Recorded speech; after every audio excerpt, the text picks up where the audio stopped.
శ్రీమాత్రే నమ. జై గురు దత్తాత్రేయ నమ.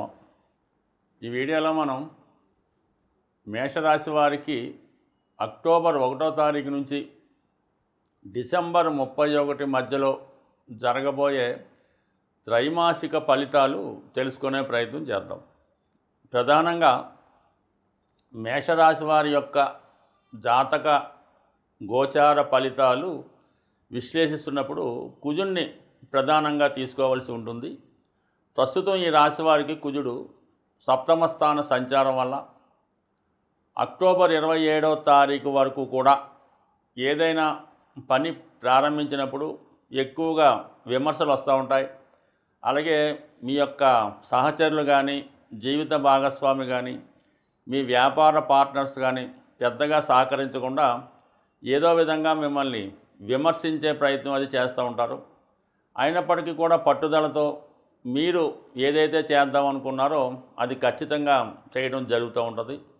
బట్ ఏదైనా ఈ కుజుడు ప్రస్తుతం అటు రాశిపైన అటు ధనస్థానం పైన వీక్షించడం వల్ల ఆర్థిక పరంగా మీ యొక్క సంపాదన పెరుగుతుంది.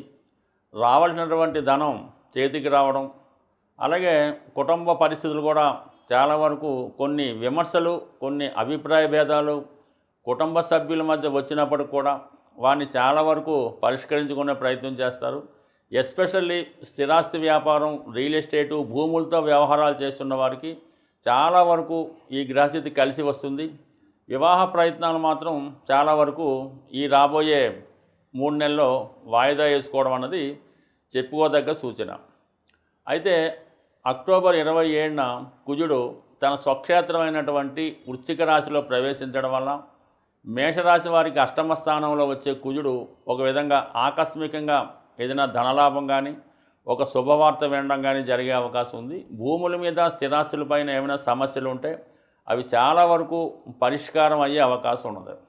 అలాగే దూరంగా ఉన్నటువంటి ఒక మీ కుటుంబ సభ్యుడు కానీ, మీ యొక్క బంధువు కానీ మీ కుటుంబంలో తిరిగి కలుసుకోవడం జరుగుతుంది. కుటుంబంలో ఏదో ఒక శుభకార్యం జరగాలనే సంకల్పం పెట్టడం జరుగుతూ ఉంటుంది. ఆ ప్రయత్నం చాలా వరకు నెరవేరే అవకాశం ఉంది. కానీ ఏదైనా వాహనాలు నడుపుతున్నవారు, ప్రమాదకర వృత్తుల్లో ఉన్నారు, చాలా జాగ్రత్తగా ఉండవలసి ఉంటుంది. మనకి అక్టోబర్ 27 నుంచి డిసెంబర్ 7 మధ్యలో అష్టమ కుజుడు కొన్ని అనుకోని ఇబ్బందులు పెడుతుంటాడు. ఏదైనా ఆ సమయంలో ఒక వార్త మిమ్మల్ని కలవరపెడుతూ ఉంటుంది. అయితే డిసెంబర్ 7 తర్వాత ధనుస్సు రాశిలోకి ప్రవేశించే కుజగ్రహం మేషరాశి వారికి చాలా మంచి ఫలితాలు ఇవ్వడం జరుగుతుంటుంది. వ్యక్తిగతంగా మీ యొక్క ఉన్నత విద్యా అవకాశాలు కానీ, నూతన వ్యాపార ప్రయత్నాలు కానీ, విదేశ ప్రయత్నాలు కానీ చాలా వరకు డిసెంబర్ 7 తర్వాత మీకు ఫలించే అవకాశం ఉంది. ఏదైనా పుణ్యక్షేత్రం దర్శిద్దామనే మీ ఆలోచన చాలా వరకు నెరవేరుతుంది. ఆగిపోయినటువంటి ధనం ఆ సమయంలో చేతికి రావడం జరుగుతూ ఉంటుంది. బట్ ఏదైనా 9లో ఉన్నటువంటి కుజుడు అటు చతుర్థ భావాన్ని అష్టమ దృష్టితో వీక్షించడం వల్ల మీ చేతికి ఏదైనా ఒక స్థిరాస్తి రావడం కానీ, మీ చేతిలో ఉన్నటువంటి స్థిరాస్తి ఏమైనా అమ్మడం కానీ, కొనడం కానీ, లేదంటే అమ్మిన ధనంతో వేరే చోట స్థిరాస్తి కొనడం కానీ చేసే ప్రయత్నాలు చాలా వరకు ఫలించే అవకాశం ఉంది.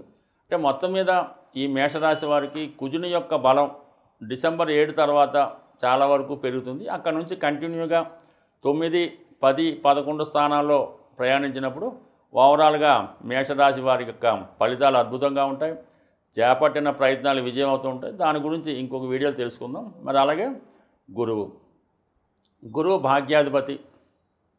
భాగ్యాధిపతిగా ఉన్నటువంటి గురువు ప్రస్తుతం తృతీయ స్థానంలో సంచరిస్తూ, భాగ్యస్థానంలో ఉన్నటువంటి గురువు ప్రస్తుతం తృతీయ స్థానంలో సంచరిస్తూ అక్టోబర్ 18వ తారీఖు తర్వాత ఇంచుమించుగా అతిచార ద్వారా కర్కాటక రాశిలోకి ప్రవేశించడం జరుగుతుంది.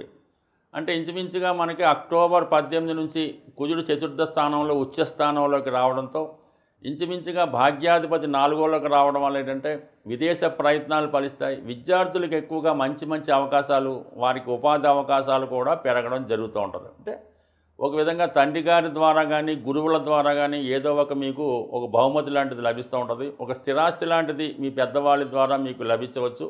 అంటే మీ యొక్క సంకల్పంతో మీరు ఏదైనా ఆస్తి కొనే అవకాశం ఉంది. ఆగిపోయినటువంటి విద్య కంప్లీట్గా ప్రారంభించవచ్చు, ముందుకు వెళ్ళొచ్చు. అలాగే స్థిరాస్తి కొనే ప్రయత్నాలు నెరవేరుస్తాయి. అలాగే మదర్ యొక్క ఆరోగ్యం బాగుపడుతుంది. సొంత ప్రాంతంలో మీకు ఉన్నటువంటి వ్యవహారాలన్నీ కూడా చాలా వరకు సెటిల్ అవ్వడం జరుగుతుంది. మొత్తం మీద చాలా వరకు గురువు యొక్క బలం పెరుగుతూ ఉంటుంది. గురువు ఉచ్చులో ఉండడం వల్ల మీ యొక్క ఆలోచన విధానం, ఆహారపు అలవాట్లు, దైనందిన జీవితం ఇవన్నీ కూడా చాలా వరకు బెటర్గా రావడం జరుగుతూ ఉంటుంది. అలాగే గురువుకి వ్యయాధిపత్యం కూడా ఉండడం వలన వ్యయాధిపతి 4లోకి ఉన్నప్పుడు గృహం మారడం కానీ, నూతన గృహ ప్రవేశం చేయడం కానీ ఇవన్నీ కూడా మీకు అక్టోబర్ 18 తర్వాత జరుగుతుంది.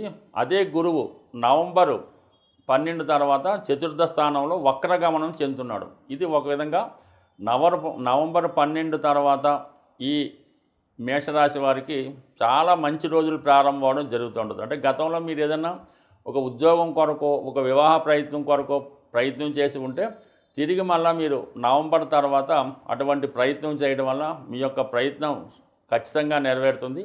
అలాగే వివాహ సంబంధించిన విషయాల్లో భార్యాభర్తల మధ్య కానీ, కొత్తగా వివాహం కొరకు ప్రయత్నం చేస్తున్న కానీ వివాహ ప్రయత్నాలు చాలా వరకు నెరవేరుతాయి. అంటే గతంలో మీరు ఏదైతే కోల్పోయారో, ఏదైతే పోగొట్టుకున్నారో అది మీకు తిరిగి లభించే అవకాశం ఉంది. ఈ సమయంలో మీకు ఏదైనా ఒక ప్రభుత్వ సత్కారం కానీ, ప్రజలతో గౌరవమైనటువంటి స్థాయికి రావడం కానీ జరిగే అవకాశం ఉంది. మొత్తం మీద ఈ గురువు మీకు ఇంచుమించుగా మీకు డిసెంబర్ 5వ తారీఖు వరకు ఆ విధంగా ఉండి తిరిగి మళ్ళా మిథునంలోకి వెళ్ళడం జరుగుతుంది. బట్ ఏదైనా సుమారుగా అక్టోబర్ 18 నుంచి డిసెంబర్ 5 మధ్యలో సుమారుగా అటు ఇటుగా ఒక 50 రోజుల పాటు ఈ గురువు కర్కాటక రాశి ప్రవేశం ఈ మేషరాశి వారికి చాలా వరకు ఆగిపోయినటువంటి కార్యక్రమాలు జరుగుతూ ఉంటాయి. తిరిగి 12 సంవత్సరాల తర్వాత గురువు మీకు మంచి స్థానంలోకి రావడం, తగు విధంగా వృత్తిపరమైనటువంటి సమస్యలు కానీ, స్థిరాస్తి సమస్యలు కానీ చాలా వరకు సాల్వ్ చేయడం జరుగుతూ ఉంటుంది. అలాగే మనకి ప్రస్తుతం ఈ వీడియోలో ఈ 3 నెలల ఫలితాల్లో అటు కుజుడు, అటు గురువు ఎప్పుడెప్పుడు ఏ విధంగా ఉండడం అని తెలుసుకోవడం జరిగింది. ఈ 2 గ్రహాలు మీకు ఇంకా మంచి ఫలితాలు ఇవ్వాలంటే కంపల్సరిగా ఆ గ్రహాలకి సంబంధించినటువంటి పరిహారాలు చేసుకుంటే ఇంకా మంచి ఫలితాలు పొందే అవకాశం ఉంటుంది. స్వస్తి. సాధారణంగా ఇప్పుడు ఈ రాబోయే 3 నెలల్లో గ్రహాల యొక్క పరిహారాలు తెలుసుకుంటే మనకి ఎప్పుడన్నా సరే జాతకంలో పాపగ్రహాలు ఏవైనా ఉంటాయి కదా, కొన్ని పాపగ్రహాలు, వాటికి మనం జపాలు, పరిహారాలు చేయించుకోవాల్సి ఉంటుంది. అలాగే ఏదైతే మనకి అనుకూల గ్రహాలు, పుణ్యగ్రహాలు ఉంటాయో వాటికి సంబంధించిన గ్రహాలకి దానాల రూపంలో కానీ, దానికి సంబంధించినటువంటి దైవాన్ని ఆరాధించడంలో మనం ఆ గ్రహాల యొక్క అనుకూలత సాధించవచ్చు. ఏదైనా ప్రతిరోజు క్రమం తప్పకుండా సూర్య నమస్కారం, నవగ్రహ స్తోత్ర పారాయణ చేసుకోవడం వల్ల కంపల్సరిగా జాతకంలో ఉన్నటువంటి గ్రహాలు మనకు అనుకూలిస్తాయి. ముఖ్యంగా తండ్రి గారిని గౌరవిస్తూ వారి యొక్క మాటకి విలువ ఇవ్వడం వల్ల, వారిని అనుసరించడం వల్ల, మొత్తం మీద వాళ్ళు చెప్పించేయడం వల్ల రవిగ్రహం అనుకూలించి మీకు అటు మంచి ప్రభుత్వ అనుకూలత, ప్రభుత్వ ఉద్యోగం లాంటివి వచ్చే అవకాశం ఉన్నది. గురువు యొక్క అనుసరించడం వల్ల అంటే గురువుని పూజించడం వల్ల, అంటే పూజించడం అంటే వ్యక్తిగతంగా మీ గురువు ఉంటే ఆ గురువుకి సేవ చేయడం, ఆ గురువుగారు చెప్పినట్టు నడుచుకోవడం, వారికి కొన్ని సౌకర్యాలు కల్పించడం వల్ల, అంటే గురువుని మీరు బాగా నమ్ముకుంటే జాతకంలో ఉన్నటువంటి జూపిటర్ అనుకూలించి మనకి మంచి సంస్కారాన్ని, ధనాన్ని, సంపదని ఇవ్వగలడం. అంటే గురువు ధనకారకుడు, విద్య ద్వారా ధనం సంపాదించుకోవడం వల్ల, అంటే ఇక్కడ ఎక్కడో మనం దేవుణ్ణి పూజించక్కర్లేదు, ఎదురుగుండా ఉన్న వాళ్ళని పూజిస్తేనే ఈ విధంగా గురువుని పూజించడం వల్ల జాతకంలో ఉన్న సకల దోషాలు సాల్వ్ అవుతాయి. ఇంకా మదరు, తల్లిని సేవించడం వల్ల, తల్లిగారిని గౌరవించడం వల్ల, వారి ఇబ్బందుల్లో ఉంటే వారిని కొద్దిగా జీవనోపాధి కల్పించడం వల్ల మీకు జాతకంలో ఉన్నటువంటి చంద్రుడు యాక్టివేట్ అయి మీకు గృహ సౌఖ్యాన్ని కలిగించడం జరుగుతుంది. మనశ్శాంతిని కలిగిస్తాడు, ప్రశాంతంగా నిద్రపోగలుగుతారు. అంటే మీ యొక్క తల్లిగారిని మీరు సేవించడం వల్ల.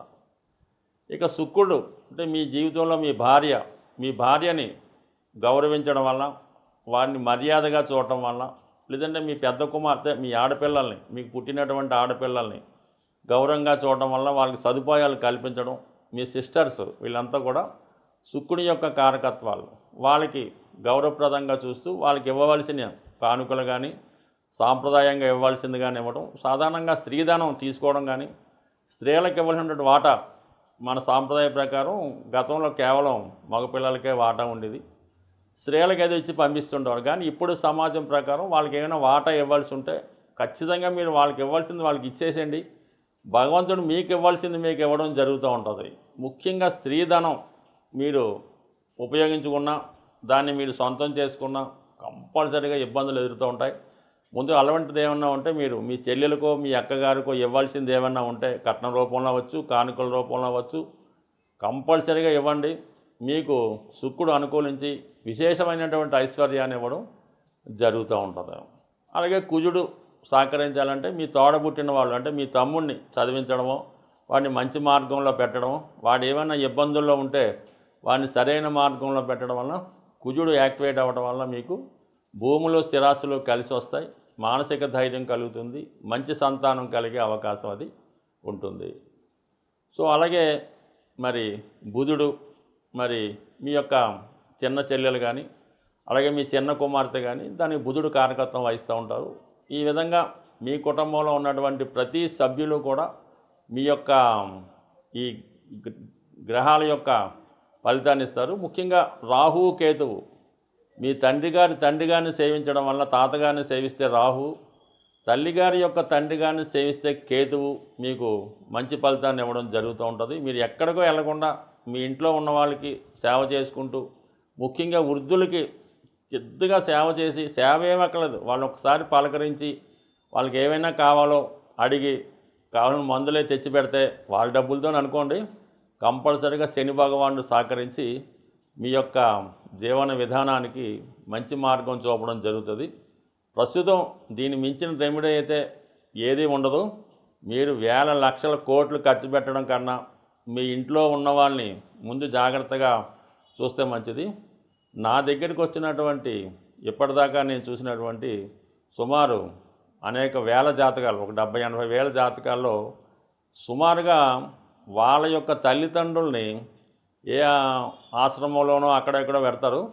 మన దగ్గరికి వచ్చి మా అబ్బాయి నన్ను బాగా చూసుకుంటాడండి, మా అమ్మాయి నన్ను బాగా చూసుకుంటుందని అడుగుతూ ఉంటారు. ఇది ఎంతవరకు సబబో మీరే ఆలోచించండి. స్వస్తి.